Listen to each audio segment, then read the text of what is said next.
Lagi kayo mag-iingat na mag-asawa na mga bata. Parang ang mga sa... Kaya balik ako yun.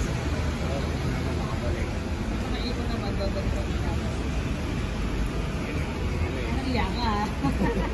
Tapos pa kami yung parang mabigat sa pakiramdam. Mabigat sa pakiramdam, pero ganun talaga yung buhay. Basta ano lang, focus lang kayo sa mga goals nyo. Nakapag-start na kayo, may pangalan mo eh. Kumbaga, ano na lang talaga. Motivation. Maraming motivation. Pare-pareho. Tulungan lang talaga. Kahit gabi. Kaya lang ka naman yung mga kids sa 2020 yung dalawa. Mamilis namin kayo. Nakakabitin naman. Kaya nga, lalo na yung mga bata. Sabi ni Claudia kami na dito. Oo, sabi niya kay Kuya Victor, Victor dito. Sabi ko kasi aalis na sila, babalik na sila ang Canada. Sasakay ng airplane. Sabi ko, hindi, dito. Kasi tula ko yung maleta. Ha? Ha? Ayaw eh. Bukas maninibago sila. Mamaya pa lang, mag-isip nila. Tahimik na naman. May next time. Tawag-tawag. Ingat kayo. Sa tayo. Ito sila ang lagi. Maraming salamat ha. Laban lang. Ingat kayo. Tawa siya. Medyo nagkaiyakan. Pabalik na. Nakakaya naman talaga. Nagpipigil lang kami. Kami na lang kasi talaga. Ang liit ng family namin. Parang malaki sa side ko. Malaki pa yung family. Pero kami magkakapatid lang talaga yung ano. Tapos nag-aayakan na kami ng ate ko nun. Tapos Kami lang din. sila lang talaga. Parang talagang ang bigat sa loob iwan yung mga pamilya. Pero ganun talaga eh, kailangan eh. Pero tiwala naman kami doon sa mga nag-aalaga kay mami. Yun. Tapos pag may kailangan naman, sinabihan naman namin na na message lang kami. At kung kaya naman namin gawa ng paraan, gagawa namin ng paraan. Tsaka kagandahan nung uwi namin, parang ngayon mas naging close lahat ng family. Tumatandang nga talaga tayo. Ganun na talaga pagka nagkakaroon na lahat ng mga pamilya. Doon na dumarating na nagiging lahat na pare-parehong emosyonal. Yung talagang inaano mo na binabali nyo talaga yung time. Hindi kayo na mas bata kayo, medyo bakasyon yan, ganito. Pero ngayon kasi parang may mga pamilya na talaga. Ini-enjoy niyo yung time niyo makasama yung pamilya. Hindi para bumili ng mga gamit o bumili ng ganito, pumunta sa kasama na yung pagpunta sa ibang lugar o bumili man ng konting gamit. Pero yung uwi talaga namin yung sulit na. Although hindi man natuloy yung plan namin na mag-solo ng ano. Pero kasi kulang talaga eh. Pero kung meron pa sana ng extra wala time. talaga eh. No? Pag naisip mo, kung dumating ba lang tayo, umuulan na eh. Di ba next uwi natin, total wala nang estudyante nun. Kaya na tayo umuwi ng ng summer dito sa Pinas para naman ay hindi, nagbago na summer ng mga bata dito eh. Oo, may pasok pa sila yata. So yun, mamaya tinanong din natin ang next. Nakapagbayad na, hindi pala. Umila kami sa sa yung travel pala tax. mga balikbayan na Canadian or permanent resident. Ano kayo? Exempted sa tax. Ay, sa travel tax. Noong last time alam ko nagbayad kami ng travel tax, nasa 350. Parang Each ngayon, wala kami niya. Wala kang babayaran. Yun. Kasi mababa pa. Pan-Jollibee. Hello guys. Dito na kami sa Hong Kong. Sabog. Ano kami, lutang sa inis, sa halo-halo. Pagod, puyat. Medyo nakakalungkot pa syempre pag-text namin. Yun, una nakakalungkot pero nalimutan namin yung lungkot sa inis eh. Talagang talaga. Kwento namin ano nangyari. Balitaan namin kayo. Hanap lang muna kami ng makainan kasi Tom Goods na. Upo muna tayo. Ganda ng airport talaga eh.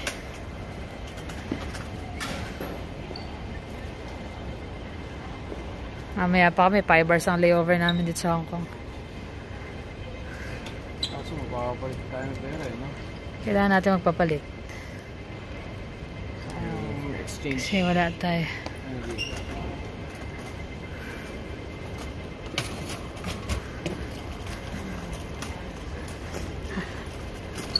Naalala ko dati nung mag-isa ako nung bumiyahe pa balik galing sa bakasyon. Dito ako katay. Dalawang section yung kainan, napunta ako sa dulo, yung mga mahal. Akala ko yun ay sabi ko, ganito baka mahal talaga dito. Tapos pasakay na ako ng gate ko, doon ko nakita may mga fast food, may mga kainan somewhere. Sisi pa ako eh. Hindi ko na matandaan, tagal na nun dir. 2012 pa yun, nung unang uwi ko.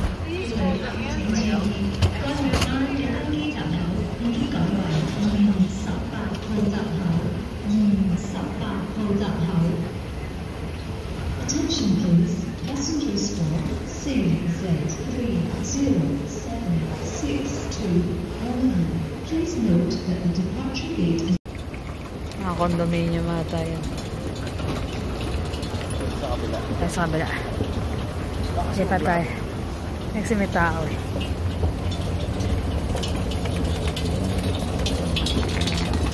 One side lang dapat tayo.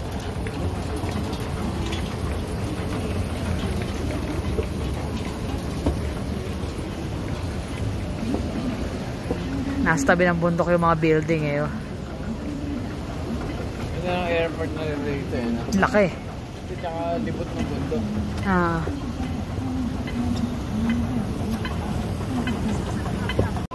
Ayan. Kain muna kami guys. Burger King. Sana magano eh. Kaya lang dahil nagpapalit kami. Alanganin eh. Halos pareho lang pala ang presyo nito sa Canada. Yung $80 na... Pag kinonvert mo. Siguro kasi airport. Pero kung sa labas siguro ng Hong Kong, hindi. Medyo mas mura. Kasi ito parang nasa $14 din eh, di ba? So halos Kailangan same. namin yung mga noodles na, kaya lang. Ito kasi may drink na. Ayun ang kasama, tsaa. Hindi, tsaka walang masyadong, ano eh, Option, kukonti. option. So tara guys, kain muna bago sumabak uli. Mag food trip tayo. Wow, sarap Jermaine. Gulat kami sa burger namin eh, ang liit.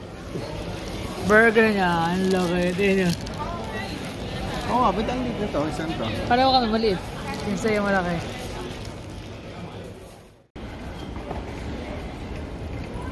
Sino gusto maglaro ng chess? Ayan.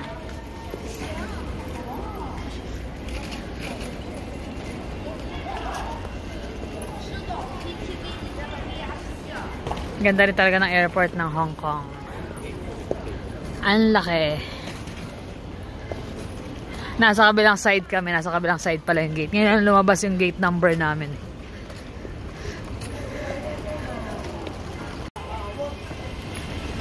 Toys and games. Kita niya kagad eh. Sa malayo pa lang. Nandun ang mga ano.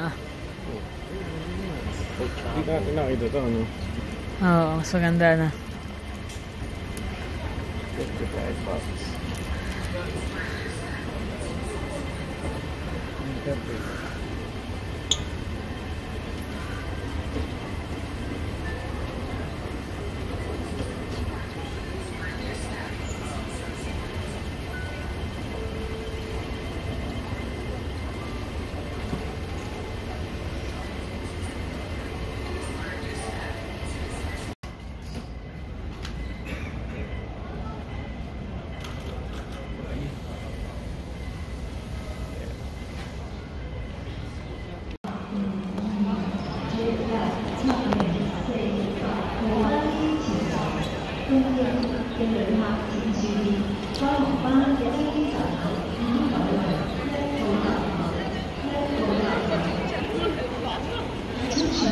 Wireless siya yun.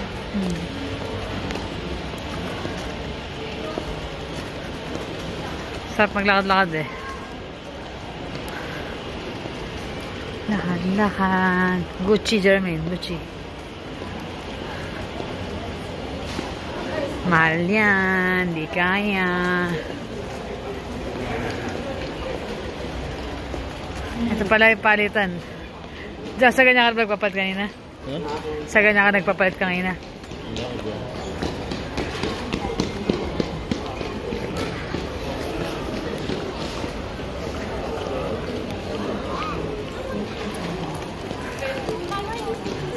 Jeremy, sakay ka na ron, oh. Baka napapagod ka na maglakad. Ay, hindi para tayo. Ha. Oo, purifier yung humidifier. Ayos nga eh.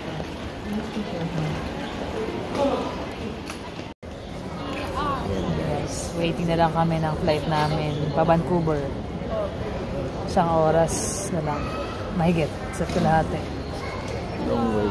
Grabe. Para hanggang ngayon drain na drain kami.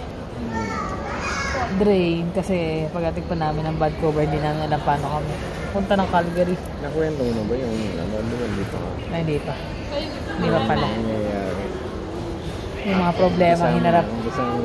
problema hinarap namin sa airport sa Pinas. Sa Pinas. Tapos problema rin yung napagbukan ko ng ticket. Ito yung flight hub. Pero before naman ako nagbo-book. Nung huli naming uwi, doon ako nag-book. Wala na mga naging problema or any hassle. Talagang smooth lang eh, no? Ngayon, grabe. First time nangyari sa amin ng ganito. Ano yata? Nag-umpisa yun sa Siyempre, pagdating namin doon, expected, nakalagay sa bulletin nila na 5 hours early. May nag-advise na dapat 5 hours early.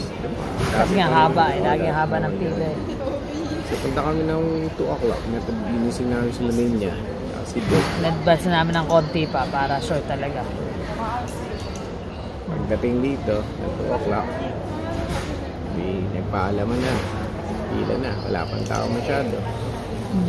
Sabi nung nag-aayos ng mga Sir, doon na po kayo pumila. Mamaya po kung 5 o'clock ang bukas. Mag-start ang So, nabatrip na kami. Pila na. Hindi na namin. Ang mahaba ng pila. Pero, kagandahan, nauna kami. Parang nasa top 10 kami na pila. Parang pang-5 pa rin kami sa pila. So, yun na. Pumila na. Pag pila namin, hindi kami na. Sabi nung teller or ticket, nagbibigay ng book. Raw? May problema daw dun sa namin ticket. sa ticket. Hindi raw nila matrace. Yung Vancouver to Calgary. Pero yung Hong Kong, Manila, Hong Kong, at saka hanggang Vancouver, okay. Okay siya. Sabi ko bakit? Sabi ko ito yung pinakita ko yung itinerary. Sabi niya pa kinancel, di ba? Sabi pa niya cancel. Tapos chinek namin mabuti. Ginising pa namin si Ninya para may Kasi nung tayo asa po yung dati yung ticket. So, tinawagan ko, sakto panapong ko na nung isang gabi. Nung kagabi. Tikinalkal ni Ninya. So, ayun. Wala lang silang magagawa kasi parang ang layover na mangyayari. Dapat 4 hours ang layover namin sa Vancouver. Ang nangyayari, 20 minutes. 20 minutes lang. 20 minutes. Paglabas mo pa lang ng aeroplano, ubos na yung 20 minutes mo. May immigration pa pagdating. Kasi yung declaration tsaka kung anik-anik. So, aabot ka ng at least 1 hour mahigit pagdating mo ron bago ka makasakay ng next flight. Gaya nung 20 minutes. Dito pa lang, bitin na yung oras. Naurong na ng 30 minutes yung flight namin dito. So, pagdating namin doon, nakaalis na aeroplano. So, no choice kami. Sabi kasi nung it's either tawagan nyo na sa tingin naman namin hindi namin maubra kasi nga bukod sa ang hirap kontakin ng website nila. Sabi na, ang option lang po is ibubuk namin kayo hanggang Vancouver or tatawagan nyo muna yung flight hub tsaka kayo bumalik dito. Sabi ko, anong oras na? Sabi ko, wala nang oras. Kung tatawag ako ngayon, mamaya pa yun. Hindi naman siya agad-agad sasagot kasi sabi ko, hindi naman siya travel agency which is online. Nalagin ko naman ginagawa na online booking. Ngayon lang talaga nagka-problema. So, hindi ko rin sila masisi. Pero dapat kasi, at least man may assistance sila na. Kagaya ng ginawa nung kasi yung nasa Calgary kami pa uwi, nagkaroon din ng problema yung itinerary. Pero yung change lang ng oras. Cathay Pacific din yun, di ba? Cathay Pacific din. Ginawa nila kami ng paraan. So, yung tumawag, yung mismong nasa ticketing, siyang tumawag na fix. Kaya sabi niya, agahan nyo ang punta next time para ma-assist nila kayo. Doon wala. Inagahan nga namin, late naman sila nag-open. Saan pinasa-pasa lang nila. Tapos, nagtagal pa kami na isang oras doon. Wala po talaga. Tapos, natitimbangin na. Sabi ba naman, okay na, hinanong ko na. Okay, sige. Hanggang Vancouver na lang kami na bahala pagdating ng Vancouver tatawag or paano gagawin namin. Magbubuk na lang kami. Pagdating sa titimbangin ng bagahe, ay ma'am, ano po yan? Hindi po allowed yung 32 kilograms. Sabi ko, paano nangyari yun? Sabi ko, yung allowance nila. Yun yung ginawa namin nung nakaraan, nung papunta, 32. Cathay Pacific din kami, from Calgary hanggang Manila. 32. Kasi usually, 23 lang talaga. Pero dahil nga nakalagay naman sa na isang baggage lang ang pwede na free. Tapos maximum ng 32. Kalabas-labas, kailangan namin magbaklas or bayaran namin lahat ng extra baggage. Kasi 23 lang at saka ano lang daw, ang pangalan nun? Business class lang. Pang business class lang daw ang 32. Sabi ko, wala ba kayong pwedeng paraan na kahit maka-discount man lang kami? Kasi ako yung tatlong babayaran ng excess, abot ng almost $600. Sabi niya, maganda lang pong gawin yan. Ibaklasin niyo po lahat yan. Kumuha kayo ng isang balikbayan box, ilipat niyo. Para isa lang babayaran nyo, 150 to 200 daw. Yeah. Sabi ka, paano ba yan? Hello, choice. Sige na. Sabi namin. So, magbabayad na kami. Magkano? 11,000 pesos. So, $210 siya. Sabi ko, ano ba naman ako? Yan, parang kamalas-malasas pagdating pa natin ng Vancouver, intindihin pa yung flight. Dating namin dito, so nag-iisip na kami kung ano magandang option. Tawag kami mga kaibigan. Tumawag kami kay Jonas, baka yung mga kaibigan niya kasi may mga sa enterprise kasi yun, sa rent-a-car business. Tapos isa naman, yun yung pamitra namin dito sa Vancouver. Ang suggestion nila is mag-domestic. Domestic na nga ala. Pero inaalala namin, ang bigat nga ng baggage namin. Sa domestic, kailan lang ang allowable na na bagahe. Check-in. So sabi ko, bigkas tayo ng libo-libo. Para lang sa mga bagahe. Hindi namin alam kung ano magandang gawin. Kasi magre-rent car kami. May ano naman. May wildfire. May wildfire naman na may mga restriction daw na baka di makadaan. Or baka yung yung quality ng air. So ngayon, hanggang ngayon naghahanap kami ng magandang option. Pero pinaka-the best niya, paglapag na lang natin sa Vancouver, tsaka natin... Pero 10,000 na-try kong tawagan yung flight hub, hindi matawagan. Ini-email ko, ang pwede para ma-accept ng email, na nag-chinachat ko, 8 a.m. pa raw. So nasa aeroplano na kami by that time. Wala na coverage nung Wala na. Hindi ko alam. Unless bumili ka nung internet connection ng Cathay. Hindi, wala rin nga sasagot. Ayun, sa taas. Meron, pero babayad ka. Kung hindi naman nila sasagutin. Nonsense din. Kaya ayun, hindi namin nakakapanghina. Para ito yung pinaka-worst na namin life. Buti na lang, maganda yung memories natin sa pamilya natin. Mas lamang pa rin yung memories na nagawa namin kasama sila. Pero yung sobrang, kumbaga, hindi lang nakaka-drain ng energy nakaka-drain din ng pera kasi ang laki, puro lahat pera. Yung save sana namin na plan kasi talaga namin is mag-camping, bumili ng mga camping gear pagbalik kasi may na-save kami na kumbaga hindi namin naubos lahat although talaga puro labas kami kain, pamili, may natira pa rin kaya sabi ko may pambili tayo ng 2,000 din yun camping gear. Wala, ngayon palabas lahat. Alam mo, ubus na yun. Kukulangin pa. Kasi pagka nagano tayo, mahal. Sigurado pag nag-aeroplano. Pag nag-drive, risky. Pero mahal pa rin. Pero mas makakatipid ka. Kaya lang pagod. Pagod lang. Kasi mag-imbis na 12 hours magiging. Kung kami lang, walang problema. Magbubuk kami right away. Kasi 200 plus to 300 ang ticket. Yung problema is yung bagahe. Yun yung mabigat. Mas mahal pa sa amin yun. Sigurado. Ticket natin Baka magbayad ka ng katumbas ng 4 na tao pa. Kaya iwan namin. So pagdating namin doon, salubungan kami nung kaibigan namin. Hindi nang ni Jermaine yun So sabi nila, try natin pumunta ng domestic. Mahingi tayo advice kung magkano kayo i-charge para makapag-decide kayo. So from there, doon na siguro kami gawa ng paraan. Update namin kayo. For now, antay mo na ng flight. Walang katapsang adventure namin. Drain. Akala ko pa rin pagbalik namin, may ilang araw pa sana kami pahinga. Mukhang wala nang pahinga. Kasi kung magdadrive, tagal din nun. Guys, mag-ayos pa ng mga pinamili. Bagahe. Gan talaga, laban lang.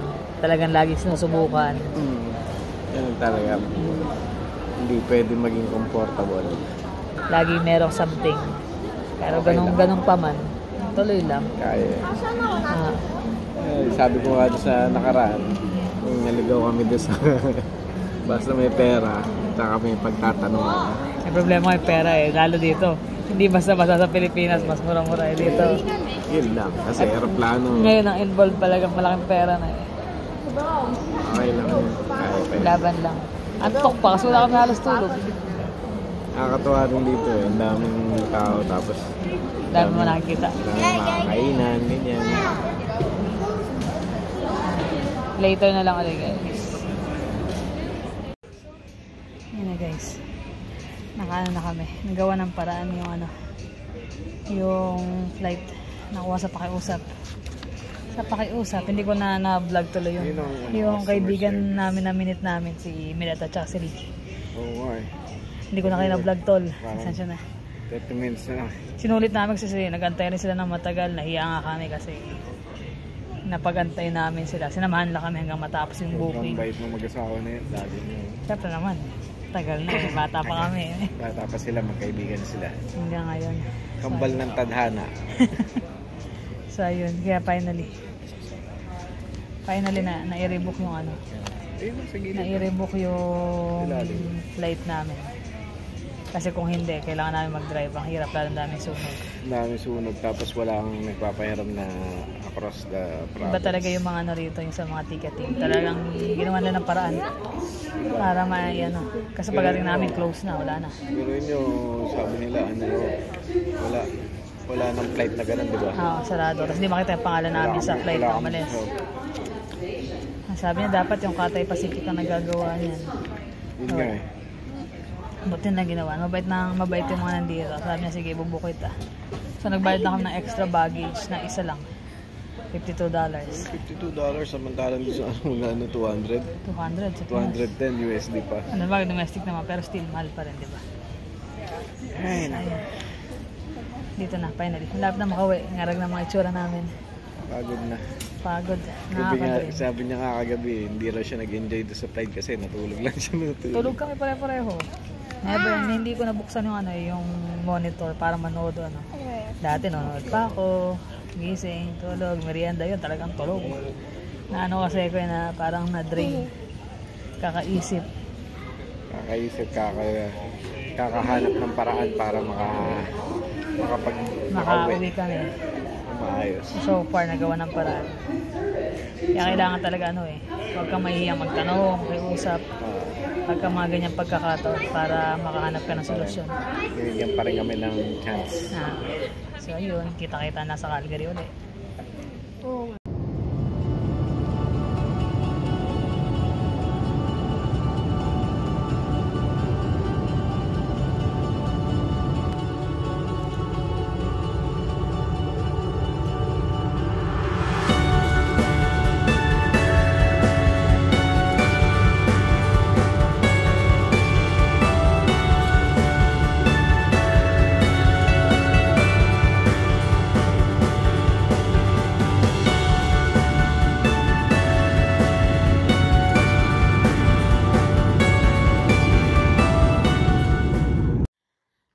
Guys, finally, bahay na. 12 o'clock na rito. Actually, kanina pa kami alas 11, kaya lang yan, tingnan nyo yung sitwasyon ng bahay. Kasi binuksan namin yung box, yung mga maleta.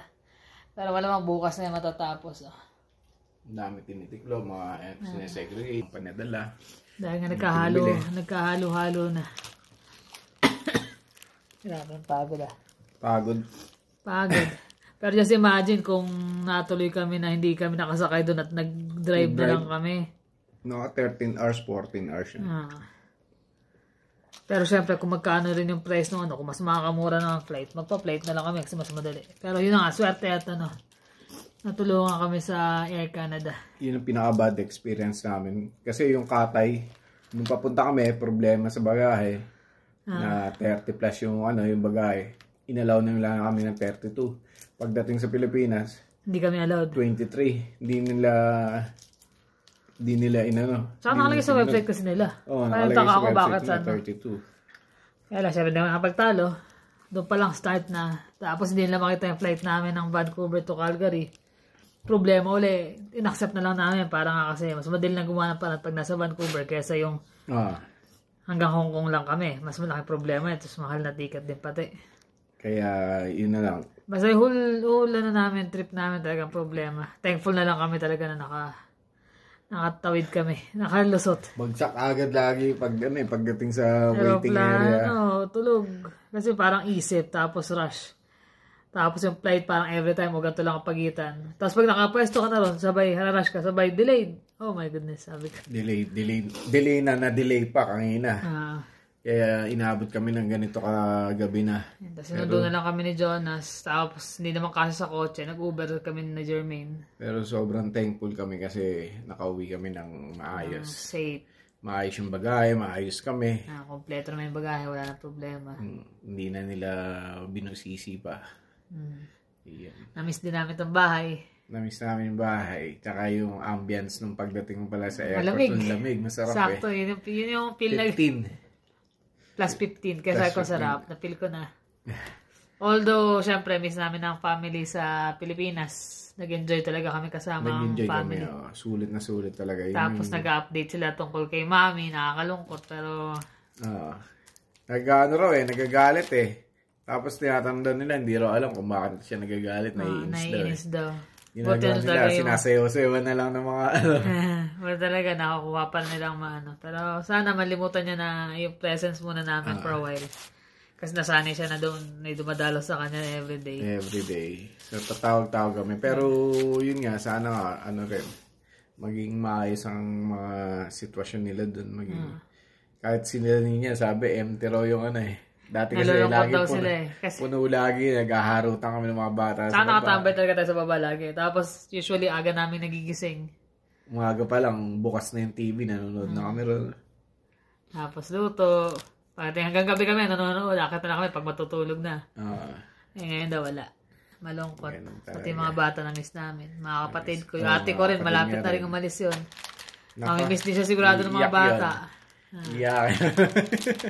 Si ate at si Patrick paalis na rin next week. Iyak na gusto yun doon sa mga bata. Yung mga bata lagi siya. Mas matagal siya. At saka yung mga bata, lagi siya hinahanap. Kang hinangala daw, umalis siya hinahanap na kagad siya Lalo na pag Yun na nakakamiss lalo yung mga bata pag naramdaman nila na nandun yung mga tsahin, mga Si Yen. Si Yen ang kulit. Ayan. So yun naman guys, kami magpapaalam na rin. Baka bukas namin tapusin tong mga ligpitin. Natapos yung 3 weeks ng ganun lang. Parang... almost a month yun. Hindi lang 3 weeks. Almost a month. Kasi 26. Sulit naman. At least yung masasabi ko sa trip namin na to. Ito yung pinakasulit. Pinakasulit namin uwi. Kasi talagang napasaya namin ang pamilya. Yan namin noo ko. Ang itim namin.